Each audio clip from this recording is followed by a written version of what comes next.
वेश्या और बाइस्मत औरत का मुकाबला हरगिज हरगिज नहीं करना चाहिए।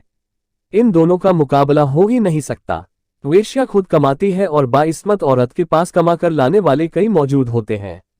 हर औरत वेश्या नहीं होती, लेकिन हर वेश्या औरत होती है। इस बात को हमेशा याद रखना चाहिए। अगर हम साबुन और लेवेंडर का जिक्र कर सकते हैं तो उन मौर्यों और बदरुओं का जिक्र क्यों नहीं कर सकते जो हमारे बदन का मैल पीती हैं।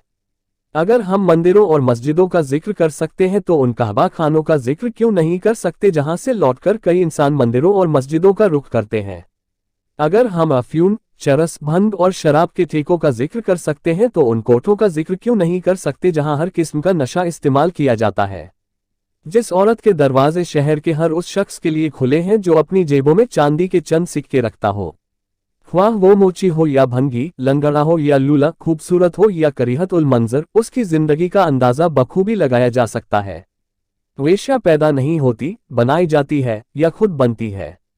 वेश्याओं के इश्क में एक खास बात काबिल ए जिक्र है। उनका इश्क उनके रोजमर्रा के मामूल पर बहुत कम असर डालता है। वेश्या का वजूद खुद एक जनाजा है जो समाज खुद अपने कंधों पर उठाए हुए है।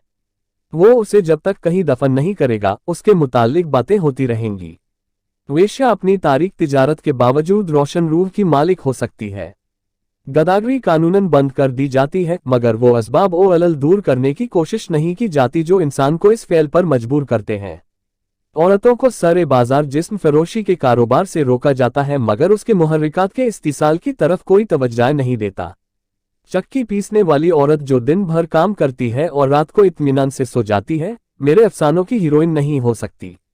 मेरी हीरोइन चिकले की एक चखई रंडी हो सकती है जो रात को जागती है और दिन को सोते में कभी कभी डरावना ख्वाब देखकर उठ बैठती है कि बुढ़ापा उसके दरवाजे पर दस्तक देने आ रहा है। उसके भारी भारी पपोटे जिन पर बरसों की उच्चती हुई नींदें मुंजमद हो गई हैं, मेरे अफसानों का मौजू बन सकते हैं। उसकी गलाजत, उसकी बीमारियां, उसका चिड़चिड़ापन, उसकी गालियां, ये सब मुझे भाती हैं। मैं उनके मुतालिक लिखता हूं और घरेलू औरतों की शुस्ता कलामियों, उनकी सेहत और उनकी नफासत पसंदी को नजरअंदाज कर जाता हूं। बगावत फ्रांस में पहली गोली पेरिस की एक वेश्या ने अपने सीने पर खाई थी। अमृतसर में जलियांवाला बाग के खूनी हादसे की इब्तिदा उस नौजवान के खून से हुई थी जो एक वेश्या के बतन से था।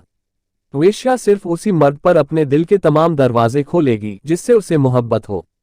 हर आने जाने वाले मर्द के लिए वो ऐसा नहीं कर सकती। इस्मत फरोश औरत एक जमाने से दुनिया की सबसे जलील हस्ती समझी जाती रही है, मगर क्या हमने गौर किया है कि हम में से अक्सर ऐसी जलील और ख्वार हस्तियों के दर पर ठोकरें खाते हैं? क्या हमारे दिल में ये ख्याल पैदा नहीं होता कि हम भी जलील हैं? जिस तरह बाइस्मत औरतें वेश्याओं की तरफ हैरत और तजुब से देखती हैं, ठीक उसी तरह वो भी उनकी तरफ उसी नज़र से देखती हैं। वेश्या को सिर्फ बाहर से देखा जाता है। इसके रंग रूप, उसकी भड़कीली पोशाक, आराइश और ज़ेबाइश देखकर यही नतीजा निकाला जाता है कि वो खुशहाल है, लेकिन ये दुरुस्त नहीं। एक बाइस्मत औरत के सीने में मोहब्बत से आरी दिल हो सकता है और इसके बरक्स चकले की एक अदना तरीन वेश्या मोहब्बत से भरपूर दिल की मालिक हो सकती है। जिस तरह घर के नौकर झटपट अपने आकाओं के बिस्तर लगाकर अपने आराम का ख्याल करते हैं, ठीक उसी तरह वेश्या भी अपने ग्राहकों को निमटा कर अपनी खुशी और राहत की तरफ पलट आती है। बाजारी औरतें समाज की पैदावार हैं और समाज के वज़अ करदा कवानीन की खाद उनकी परवरिश करती है। अगर उनको अच्छा बनाना दरकार है तो सारे जिस्म के निज़ाम को दुरुस्त करने की ज़रूरत है। जब तक समाज अपने कवानीन पर असरे नौ गौर ना करेगा, वो नजासत दूर ना होगी जो तहजीब और तमद्दुन के इस जमाने में हर शहर और हर बस्ती के अंदर मौजूद है। ताज्जुब तो इस बात का है कि जब सदियों से हम ये सुन रहे हैं कि वेश्या का डसा हुआ पानी नहीं मांगता, तो हम क्यों अपने आप को इससे डिसवाते हैं और फिर क्यों खुद ही रोना पीटना शुरू कर देते हैं। वेश्या इरादतन या किसी इंतकामी जज्बे के ज़ेरे असर मर्दों के मालो ज़र पर हाथ नहीं डालती। वो सौदा करती है और कमाती है। वेश्या या तवाइफ अपने तिजारती उसूलों के मातहत हर मर्द से जो उसके पास गाहक के तौर पर आता है, ज्यादा से ज्यादा नफा हासिल करने की कोशिश करेगी। अगर वो मुनासिब दामों पर या हैरत अंगेज कीमत पर अपना माल बेचती है तो ये उसका पेशा है। बनिया भी तो सौदा तौलते वक्त डंडी मार जाता है। बाज़ दुकानें ज्यादा कीमत पर अपना माल बेचती हैं, बाज़ कम कीमत पर। वेश्या इरादतन या किसी इंतकामी जज्बे के ज़ेरे असर मर्दों के मालो ज़र पर हाथ नहीं डालती। वो सौदा करती है और कमाती है। बेसवाए अब से नहीं, हजारहा साल से हमारे दरमियान मौजूद हैं। उनका तज़किरा इल्हामी किताबों में भी मौजूद है।